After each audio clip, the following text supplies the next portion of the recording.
Hello. Hello. Yes. Hi. I'm all right. Thank you. No worries. No worries.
Yep, can you hear me? Seems to be working fine for me.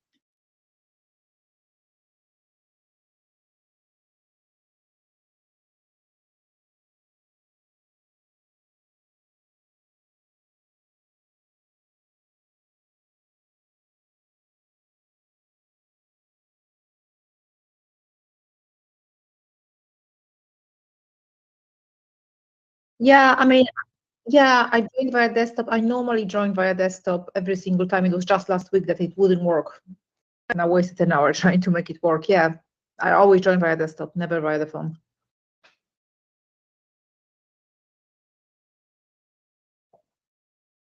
Always the web, always. I don't have the app and I don't want to have the app, so yeah, the web, yeah. Yeah, no, every single time I had no issues apart from last week. I have absolutely no idea why it didn't work last week.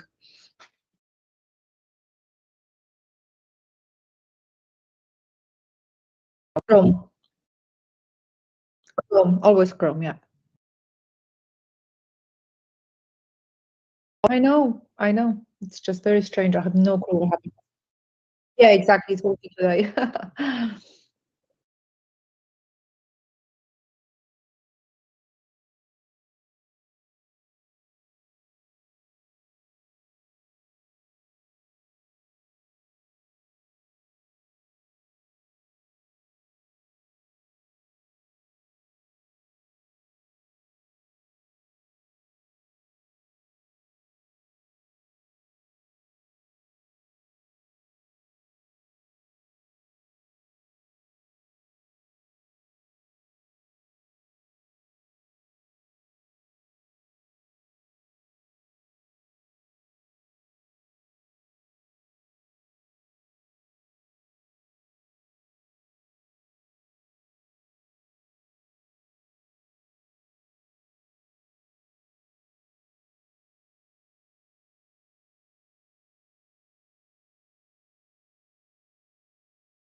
Wonderful. Thank you so much. Well, my name is Louise Sophia. I've built 2 successful startups myself over the last 5 years, so I understand that growth phase and how chaotic it can feel. I'm now studying myself to become an employment solicitor in the UK, and I'm also a fractional HR director, helping people with some of their issues in the field of talent and strategy. Would you like us to go into do's and don'ts now, or introductions first, Anton? In that case, I'll hand over. Hi everyone, my name is Margaret Bui. I have been working in the talent space for close to 2 decades, mostly in recruitment, hiring for tech companies of different sizes. I've hired for all different functions, engineering, product, and all the different corporate functions, both for startups, series A, B, C, and D, and also for large tech companies. And I've hired very internationally in Europe, also in Latin America, and in the US and Canada. Apart from that, I do interview training and coaching, and happy to help with anything related to hiring, interviewing, onboarding, or training.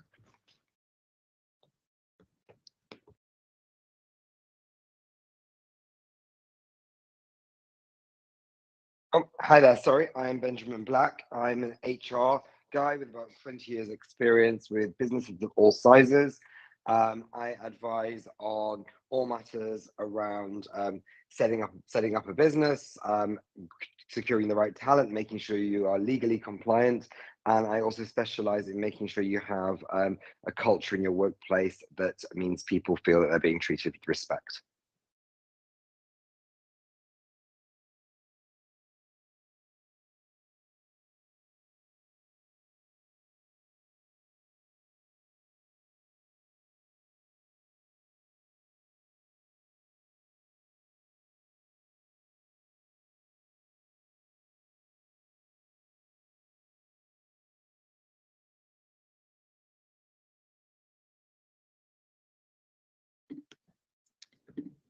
Absolutely. So, okay. So in terms of do's, I would just say like clearly define roles and responsibilities, because while startups thrive on flexibility, lack of clarity can lead to frustration and wasted time. So even when you write a job description, be very clear about what success look like. For example, by month 3, you will have launched X feature or closed, Y number of partnerships. Or instead of saying we need a marketer, be again clear about we need someone who can lead customer acquisition, manage paid campaigns, and build partnerships with education platforms, as an example. Another do would be to hire for cultural fit and growth potential. So hire people who really believe in your mission and can grow as the company evolves. And those early hires, they really set like the cultural DNA of your startup. So look for grit, adaptability, resourcefulness, not just like a really strong CV. And you can ask some behavioral questions like, tell me about the time you had to figure things out without much support, for example. So, like for example, if you hire developers, which most startups will, a developer who learned new tech stacks independently and delivered the side projects, they might show more startup readiness than someone who only thrived with structured corporate processes. And just the last do I would mention is just streamline the hiring process. On one hand, you do need to do a proper interview process and maybe give a candidate some kind of task to see how they think. On the other hand, great candidates won't wait for a 2-month process because you can't make up your mind or can't organize yourself. So design a maybe 2-3 stages process, and schedule interviews quickly and provide feedback fast, ideally within 48 to 72 hours. And just quickly about the don'ts, just mention 2. So don't compromise on core values, because a bad cultural hire is honestly 10 times worse than actually a missing hire. So be very clear about what your core values are, whether it's ownership or curiosity or integrity, for example, and then interview for them explicitly. And if a candidate, raises doubts or on attitude or collaboration during your interviews, trust your gut and slow down, because it can really like derail your hiring and the whole team if you hire someone who's the wrong person. And also don't overpromise. Building trust really starts at the first conversation. So be honest about, the risk, the funding stage, runway, work-life balance, uncertainty. And also set realistic expectations about career trajectory. Yes, sure, there's an upside, but there are no guarantees, So don't tell someone you'll be a VP of engineering next year. It will be more honest to say, if we hit Series A growth milestones, there will be opportunities for leadership roles, for example. So I'll stop at that.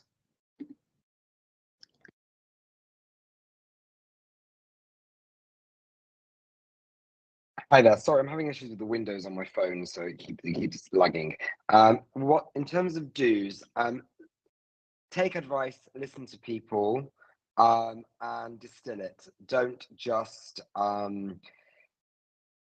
listen to one or two people, and don't do something that's massively against your views because it is your business. But when it comes to hiring people specifically, I generally go with the don'ts, but I'll try and make it more positive.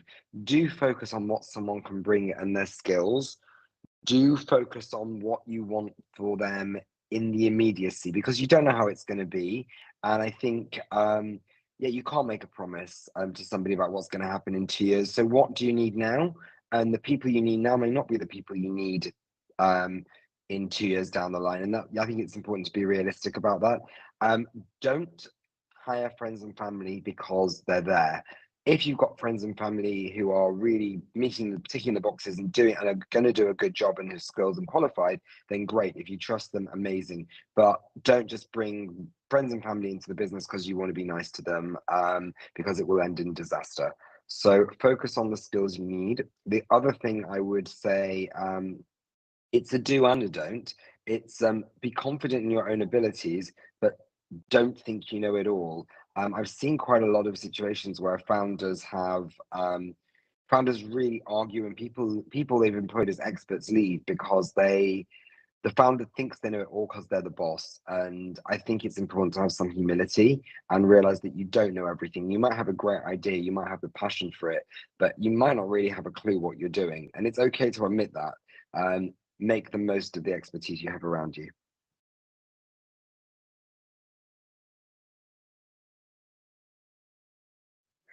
Thank you. I would say get really clear on what your values and your mission are as a company, and make sure that you weave that through the fabric of everything that you do. What I mean by that is that if you are family friendly, then you need to make sure that if you're selling baby products, then maybe you also have maternity and paternity leave and flexibility. You need to make sure that the inner workings of your company are also a reflection of what you want to show to your customers, because your employees are your first line of customer. If you want all your marketing to be fantastic and great, you're going to put all your spend into that. But then if you're Glassdoor and people are grumbling online, especially now in social media, it will get out and then there will be a conflict there. So think about what your vision and your mission and who your company is and what you stand for, and make sure that you are weaving that through the internal side of the company as well. So it's going to be quite obvious if you're sort of trying to fake that as such. Things like when you're listing in your job descriptions your benefits, remember that certain things are not a benefit, they are a statutory right. So be very careful when writing your job description not to say, well, we offer paid holiday and maternity or whatever else is coming under statutory in your jurisdiction, because that's legally something you have to offer. It's better to think of something like your perks or your benefits as something that you're offering extra and above and beyond, because candidates now, they are informed and they are getting wise. And if you want to have great talent, then you need to make sure that you are listening to how the current and the energy is changing around hiring practices. That means if you want great talent, you need to do your hiring process better than the competition. One way to stand out is make sure, don't disguise their statutory holiday as a benefit. It's not. And things like parking, candidates are not really that interested in things like that. Really think about what you are offering people in terms of their development that Margaret mentioned, for example, or what can you really offer these people, why they should want to work with you aside from the remuneration.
Fantastic. I think Margaret will be a great person to answer this one. I'm sure she'll have some great thoughts. What I would say initially would just be to try and engage them in the mission of what you're doing.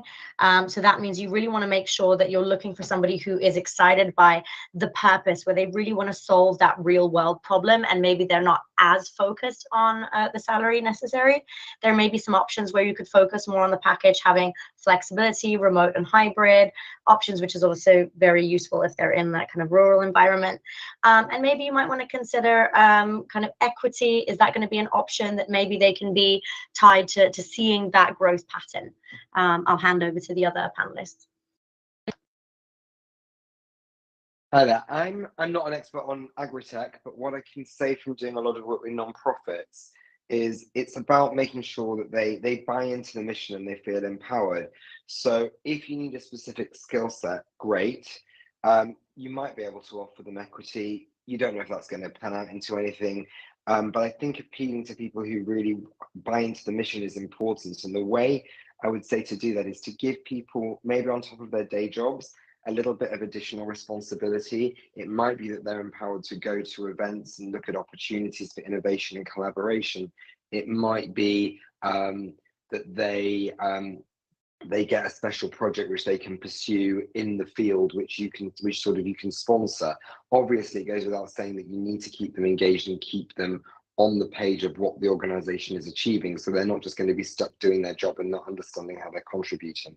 But I think it's at this point it's about really engaging and exciting them that they are going to be at the forefront of something that's going to cause great change. And then, anything else you can offer from a reward point of view, I think flexibility and stuff like that would be a no-brainer, given that you're financially not in a situation to pay high salaries. But again, people are getting wise, so even a promise of equity, for people, it can be seen as a gamble. So you have to think about who you're going to attract. What's the demographic? If you have somebody who's the breadwinner in their family, they may not go for this. So what is the kind of demographic you're going to want to attract here, and what sort of other smaller things might appeal to them? But I think focusing on your mission is probably the best way forward.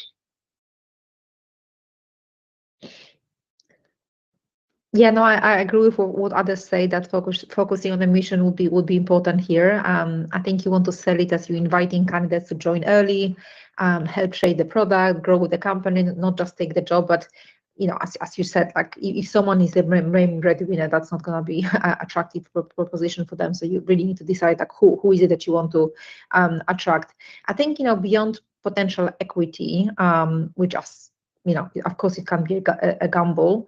I think many scientists and engineers are drawn to the chance of build something from scratch. Potentially publish research, influence product decisions, shape sustainability, innovation directly. I am hiring right now in a different sector in SaaS, but we're working on some AI products, and the fact you're working on AI products, I think, could be a really nice selling point, because a lot of people want to get involved in that. So the whole fact that you're working on AI products could be a really nice motivation for candidates as well. But yes, like in terms of benefits, so definitely that mission aligned work, right? Like you want to show them like how your solution directly helps small farmers and contributes to climate positive agriculture. Definitely any kind of flexible remote work options, autonomy over schedules, that's a massive selling point right now, especially when so many companies are making people go back to the office. And any potentially for some of these people, maybe like public recognition for the work in papers or industry events. So I think that's something that could work. Having said that, potentially, if you have limited funds, being flexible in how you bring talent in, it's also just as important as what you offer. So hiring full-time may not always be maybe the smartest first move. So can you also potentially look at contractors or fractional experts for key projects, so whether it's AI engineers or I don't know, like agricultural scientists, like can you bring them to build initial models of proof of concepts? Say, there are fractional CTOs or technical advisors who can help you set up your early infrastructure without long-term salary commitments that you probably could not afford at this stage. And also many people are actually really open to that kind of like part-time or project work, especially if they also aligned with your mission. So you might even be able to find someone who's happy to work with you long-term. They just don't want a full-time commitment. In fact, just 2 days ago, I spoke to a candidate for different role, it was a staff product designer. She basically said she needs a break after her last job, but she's happy to do like part-time or freelance projects. I honestly think there will be loads of people like that. And the benefit for you is that you control the cost tightly. You get access to very senior expertise that you couldn't afford full-time, and also it buys you time while you validate product market fit and secure more funding. So and maybe you can also consider some kind of, and I don't have enough experience in that, but I know of people who do like a smaller revenue shares, or any kind of milestone-based equity vesting tied to like specific technical or commercial deliverables. So that could be something to negotiate, but yeah, that's not my area of expertise. I just know that some companies do that. Those are some brilliant points from all of you, and I really appreciate that. The only couple of things I would like to touch on. Number one is where you're based, you may have an advantage in going after people with younger families. And rather than just a company that can be family friendly, you can sort of go after that company culture that promotes people moving to Cornwall, that is great for families rather than the busy metropolises of the UK. And also you could even look at bringing people from overseas.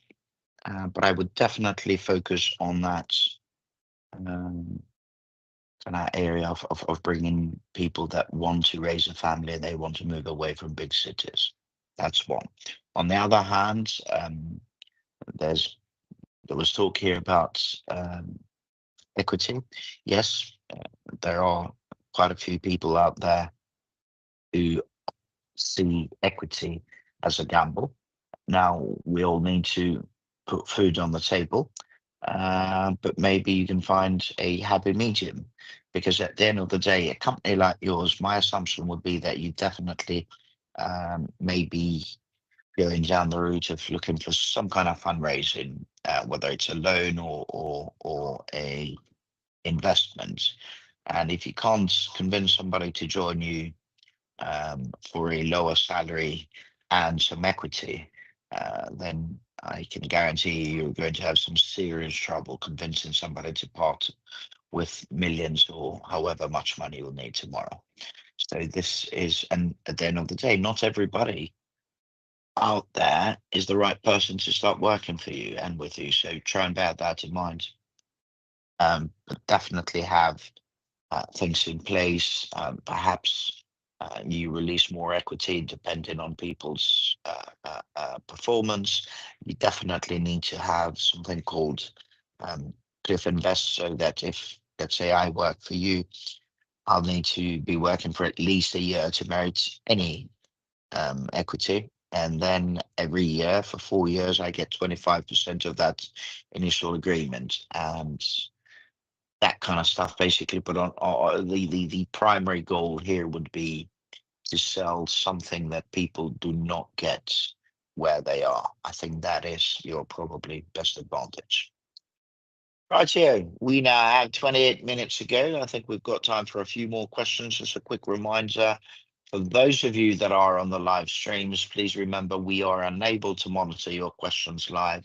I see a few messages coming in even through LinkedIn. Unfortunately, we are unable to monitor those questions live. So please do join us live here on Microsoft Teams. Its quickest way is to maybe go onto our website, startup2scaleup.club. Find today's session, which is Startup Talent Q&A 158. You click join. It's a quick registration that gets you a link to your email, and through that link you can join us here. We'll go on to question 2. Running an angel-funded health tech startup in Manchester, focused on creating AI-powered diagnostic tools. I'm struggling to balance our limited HR budget with the need to attract specialized talents. We're competing against larger firms with deeper resources, yet we can't afford to offer extensive salaries or comprehensive benefits. This is pretty much the same question. Well, not the same question, but the same logic. Okay, what strategies can I use to craft a compelling employer brand that resonates with mission-driven candidates, particularly in the healthcare space? And how can I demonstrate our value proposition without costly branding initiatives or benefits? Let's try and focus mainly on the employer brand. So before you actually reach out to people, how do you best position yourself with that employer brand to attract certain people that perhaps, you know, you're competing with a big fish out there, the people that have got all the budgets? How would you do your company culture if you were the HR consultant with this person and their startup? What are some ways you'd go about building that employer brand? Let's start with Benjamin, then Margaret, and then we'll go to Louise. I think it can be very difficult because there's not a one-size-fits-all answer. You've got limited budget. Let me get this right, Anton. It's a smaller business, and they're just struggling because they can't do what other businesses are already doing. Is that basically the problem? That's what I'm gathering from it. And by the way, the question, I've placed the question in the chat for everyone here to see, although I do read it out loud for the live streams. But if you want to check the chat, you can see the question. Right. But yeah, that's what I gathered as well from that question. Great. So I think it's really about thinking, okay, if you can't be one of the big players, if you don't have that kind of money, what can you offer that's different? And I think it relates back to the question we just had, which obviously was a very sector specific question, but actually, okay, what do you offer that they may not be able to offer? Because not everybody wants everything. So you might have to think about your audience differently. I will give an example a personal example that might help. I was part of a division of a very international oil company that got sold and became basically a small company overnight. And we had to still attract engineers and those kind of people to us. And some of our long-standing managers just wanted to follow the same approach that we'd always followed. And we were in a position to kind of pay the same money, but we didn't have the same kind of brand attraction because we weren't a big name anymore. And instead of originally, you know, there was a big debate about who is going to go to, how are we going to do this? And should we just got to carry on doing what we're doing because it's already worked, because people were quite entrenched. And when they realized it wasn't going to work, we repositioned it and looked, okay, we're a smaller company. What can we offer? We can offer more flexibility. We're not constrained by any global policies. We've got a lot more, we can make things work on a more individualized basis. So we have a culture that's a lot more friendly. We don't have big processes, whatever it might be that you offer with the working culture. If you're looking at getting people through the door, you might want to consider some sort of marketing campaign that actually directly speaks to that. If you don't want to, yes, these brands offer this, but come and work for the boutique. There's lots, and you're going to get a different type of personality. That's absolutely reasonable. But I would really think about how you can leverage the strengths you have rather than trying to compete in a field where you're never going to win. I don't know what my other panelists think about that, but that's my view in a nutshell. Thank you very much for that, Benjamin. I think we said Margaret and then Louise, please. Yeah, it's kind of a little bit similar to the previous question, because yeah, when competing with bigger firms, you definitely don't win on salary. You win on mission and meaning and ownership and visibility. So I think, very important for your EVP is to lead with some kind of purpose, and you want to make it personal, because a lot of people, and I imagine, I would hope, healthcare professionals, they really care about impact. So your employer brand should really highlight why your AI-powered diagnostic tools matter, right? So I guess it's improving patient outcomes, saving lives, improving accessibility, and you can share some simple stories about the patients or clinicians that your technology will serve. So even like 1 or 2 well-written LinkedIn posts, founder blogs or short videos explaining your mission and market opportunity, that can do more for your brand than any kind of paid campaign. And also use some real examples, like, for example, we're building tools that could allow faster diagnosis in rural communities that currently wait weeks for care.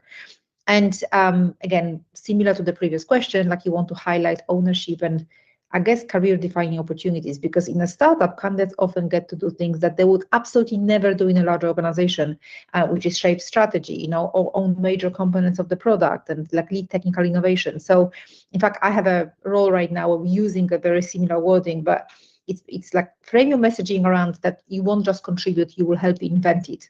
You'll shape the science, the product, and the company itself, and that definitely resonates with ambitious, mission-driven candidates who want to leave their mark. Plus the other things we mentioned, like remote or flexible work arrangements and flexible career growth and all of that stuff.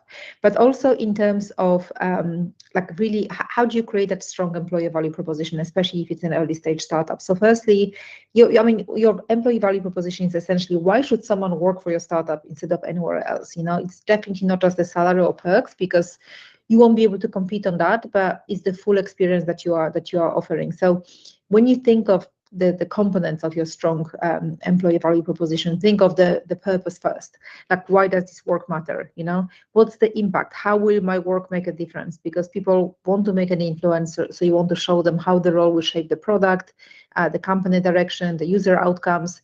How will they grow here? Startups very often offer faster learning and diverse opportunities, so you definitely want to highlight those. Also, like the culture, what's the day-to-day vibe, so be clear about your pace and values and team rituals and how decisions get made, and include things like flexibility and trust and openness in your approach to work-life balance, and also rewards, right? So how will you be rewarded? So you want to explain not just like the equity, flexibility, equity, flexibility, ownership, visibility, like long-term opportunity, and especially if cash salaries can't match the bigger companies. And how you do that, and again, having worked for a couple of like early stage startup, you really want to talk to your early team. Ask them, like, why did you join? What excites you about working here? What feels unique or special? What would make you stay long term? Because this will really help you create that value proposition. And then, of course, you want to identify those core differentiators, like your mission, your growth trajectory. Is it the founder access? Is it flexibility? Is it autonomy? And then you really want to like craft that. We're building something to solve whichever issue, and then you kind of want to use that everywhere. So at early stages, your employee value proposition isn't about being the biggest; it's about being like the most meaningful. So you're offering candidates impact and real ownership and fast learning and personal growth. So yeah, I think small startups, they win by being really personal, not by trying to sound like big companies. Thank you very much. And last but not least, Louise, please. I absolutely agree with what Margaret has said, and I would say go on that branding side. Make sure that you are really having visibility in those missions, those values, and a lot of stories with the founder talking about the impact that it's having. Get the team involved and put their testimonials, and really lead with that online as focusing on impact, so that people want to be part of the movement. And I'll leave it there, as I think Margaret covered a lot. Super duper. Well, thank you very much to all three of you. Really appreciate it. It seems like the theme today is money, money, money, money. So we'll go on to another one when it comes to money, and this is another agritech. So I'm the founder of a pre-seed agritech startup in Belfast, where we're developing a digital tool to help small farmers optimize water usage for sustainable agriculture. As our team expands, I'm realizing the need for specialized training in both technical and agricultural fields. Given our limited budget, what are some affordable approaches to developing training programs that cater to our unique technical needs? Also, how can we create a culture of continuous learning to support long-term employee growth without formal training infrastructure? For this one, I think we can start with Louise, then Ben, and then Margaret, please. Okay, so what I would have a look for this one here, I would make sure that you have a really nice careers program developed out. You can also do partnerships with perhaps local universities, find out what their needs are. There might also be an option there for them to send you and refer candidates over as well, but also so you can get involved in developments and education in that field. I would say as well, you need to have a look and find out what are ways you can make the team curious and figure out how can we create a learning culture within the team as well. So maybe getting together and talking about what new articles they've read within the field, what are they going to do to bring that into what you're learning and what you can actually put into the company as well, something they learn. You can block in their calendars some learning time, and then it gives people that expectation that there is an expectation of growth and development. And also I think what some companies are doing, which is seen as quite modern, quite interesting, is talking about their open failed experiments, talking about what went wrong and not being afraid to share part of that and make that part of that learning culture so that people can embrace that failure and not feel judged by it.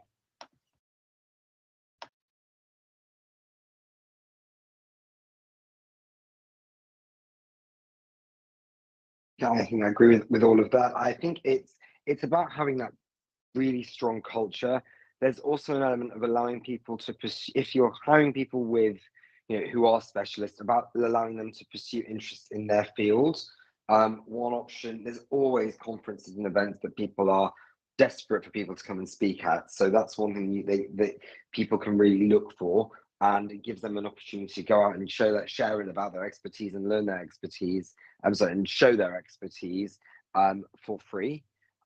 Another option you have, if you do want to do something and you're not super catch rich, is to give each employee a certain budget. It doesn't have to be a lot every year, which they can use towards learning, and that encourages them to develop a learning culture, even if it doesn't cover all the costs. It shows as an employer that you have a culture that wants to encourage that. I think it's amazing also what you can find in terms of external experts who want to come and speak to you because they're excited about what you're doing. I think in certain sectors where there is more of a general purpose, there's quite a bit more goodwill. But I think what you probably need to do initially is, I think Louise mentioned this already, is have a good agenda. Invest a bit of time up front in working out what the agenda is. What is the learning? What learning goals do you want your people to reach? You don't have to have a gee-whizzy, crazy, overly curated learning program, but I think you do need to have a bit of a strategy. And even if then it becomes a bit more self-directed, people know the kind of learning that the company wants people to do. And again, internally, if you have one or two people who go off and do something, share it internally, grow that knowledge through the people you have. So, instead of sending everyone on something, you send one or two people and they come back and can share what they've learned, which is a great way of doing something without having to break the bank. And I think when you hire people as well, you can, as part of your hiring process, actually see who is curious. If that's something you're really, really keen to encourage, make that part of the agenda when you're hiring people, that you want people who are curious, who are going to go out into the world, who are going to learn and develop and share knowledge, because that in itself is a personal attribute. You can't turn somebody into a learner if they're simply not a curious person. You're here. Thank you very much for that. Margaret, last but not least. Yeah, not sure how much more I can add here. Great advice from everyone, but yeah, I think you can look at using some free or low cost external content. So platforms like Coursera, FutureLearn, Udemy, they often offer highly relevant courses on both like AI and agronomy and sustainable farming. So I would look at some of these platforms. You can also curate some kind of shared learning library that's tailored to your needs that everyone could use. And one of the companies I worked for, we had these internal lunch and learn sessions, and they were actually really great. So you can have team members take turns sharing knowledge every 2 weeks. So maybe like a developer, will explain machine learning models. Agronomists can explain something else. So like, not only will that spread knowledge, but that's kind of like helps with that, just understanding what respect and understanding for what the other teams are doing. And also, I think someone already mentioned that, but you might want to invite some external guest speakers informally. So yeah, any kind of industry experts or local university researchers, or early customers, they might be willing to join for a free short Zoom session in exchange for like exposure or partnership visibility. So you might be able to find some guest speakers, even for like a 20-minute, Zoom training session, and also build a visible learning culture. So, for example, you can create a Notion board where everyone can suggest resources, log learnings, or propose training needs. You also might want to encourage some kind of small wins learning. Like one new insight per week is often more sustainable than formal courses. So I think the key is that the learning should feel embedded, like let employees own that kind of, learning process and tailor it to the company's real-time needs as well. In my current company, we actually have this like AI learning channel. So we work on some AI tools, and a lot of people obviously are involved in that on a day-to-day basis, but we have that channel for everyone to be able to ask questions, or if they have like a prompt that really works, they can share it. So that's other teams get to learn what works in other departments. So it doesn't have to be anything formal, as long as it's consistent. Thank you very much. The common theme that I got from our three brilliant panelists is to give people a chance to decide what they want to learn. And that is brilliant, and I totally agree with it.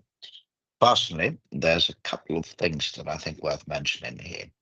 I think in our startup world, the most underrated, understated, misunderstood piece of training, it's Prince 2. People don't use it, or use it extremely in small doses in the startup world. And if I had my way, I would get anyone working in whatever capacity, whether they're the cleaner or the main founder of a startup, I would get them to go through Prince 2 and actually become practitioners. And I would make that compulsory. In terms of other stuff, another thing I've seen, and I've seen this work well even in some of the startups I was involved, is to give people an opportunity, especially in startup culture and environments. It's easier to do this where you get one person to work in another department, maybe one afternoon per week or a day per month, or whatever capacity you can spare to do that. And these two can be, in my experience, really important and very much useful. And obviously, and the stuff that was mentioned here, that is pure cold as well. So you might want to look into those as well. Okie dokie, have I put another question there? Okay, no, so we've got 10 minutes. Let me see. Sorry, let me see. So we've got two more questions. We haven't got time for both, but maybe we can go. Those digital tools for more and creative. What steps can we take to offer flexible? Okay, let's talk on this. Let's talk. We have touched a bit about flexible working on our on the answers to the other questions we received. And this one is quite specific, so I'm going to post it here. Did we miss question 3? Girl, I want to ensure that we have succession plan for key. I'm sorry. Okay, let's. Thank you very much for bringing that up, Margaret. Oh boy, attention to detail. All right, so I'm one of 3 co-founders of a pre-seed prop tech startup in Birmingham, where we provide data-driven tools for property managers. As we grow, I want to ensure that we have a succession plan for key leadership roles. What steps should we take to identify and develop potential internal successors without overextending resources? Let's start with Benjamin, then Louise, and then Margaret, please. Hi there. It's an interesting one. I think in terms of identifying successors, first thing is, what are the skills you want? What is it that maybe the current incumbents are doing that you want them to keep doing? What is it that you want someone to do that's different? And do you have that talent in place? So what do you want? Do you have it already? If you don't have it, is there anybody there that could develop into it? And then you need to think about the development. That's pretty bespoke. There could be specific functional skills or technical skills they need. There may also be people and management skills that people need. Another thing that I find gets overlooked an awful lot because managers and business owners sit in dark rooms is, do these people want to do that? You might have somebody in mind who's great, but they might not want to do that. They might have a vision that they're only going to stay another year and then they're going to leave. So you've invested, even if it's not money, you've invested a lot of time into thinking about, this is going to be John's successor.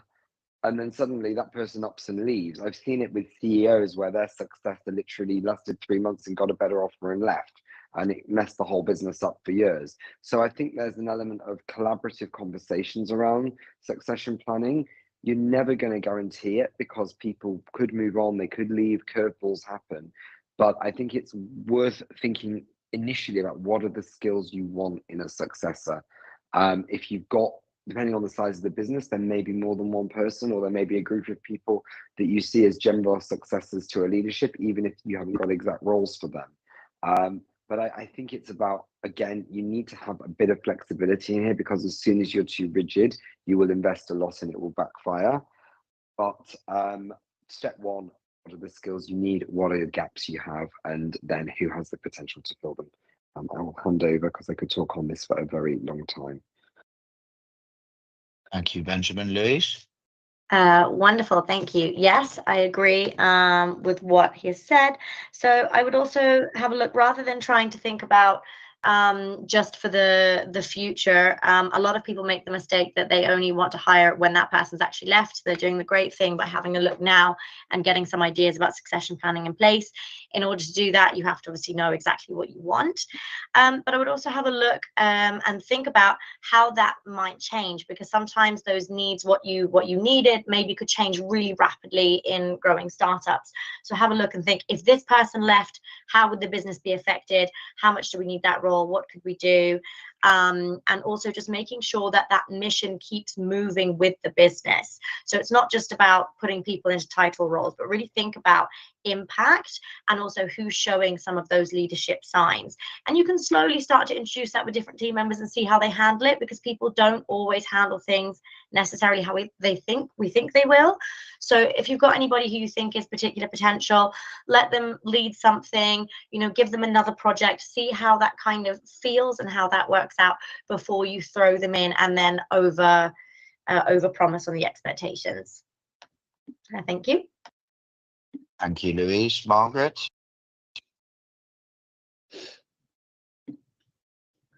Oh yeah, sorry, I was unmuted.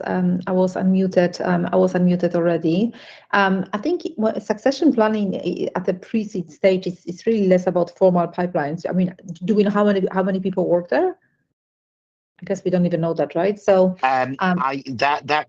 the question came via email, and I tried to find them on LinkedIn, but there's yeah, no company, so yeah, I don't know.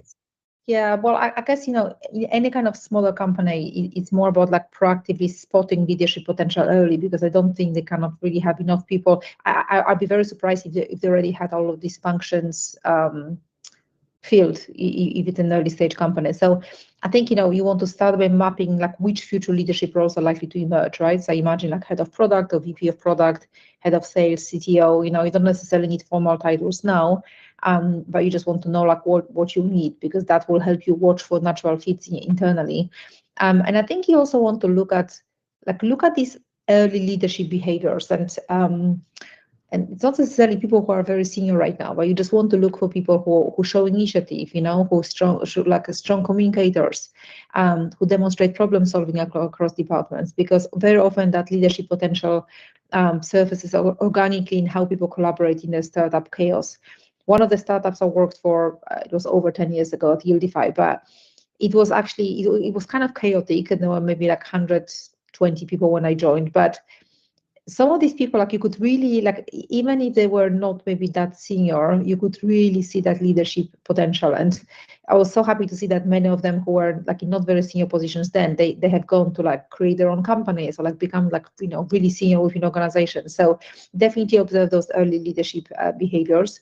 And you can also, like, instead of waiting for formal promotions, you can assign those promising team members some maybe mini projects, like maybe leading a new feature rollout or managing an external partner, or whatever it might be for your company, because these opportunities will also give you real insight about who might step up long term. And I think that founders often become the first mentors. So schedule those informal, maybe monthly chats, with high potential employees to discuss the career goals and skill gaps and how you can help them grow. So I think at this stage you want to keep that succession planning very lightweight but intentional at the same time. So you can maybe just use simple Notion doc where founders like track who is emerging leadership paths and what experience they're getting. But in general, I think in the startup, the key is exposure and ownership. You want to give people safe ways to build those muscles before titles or promotions come.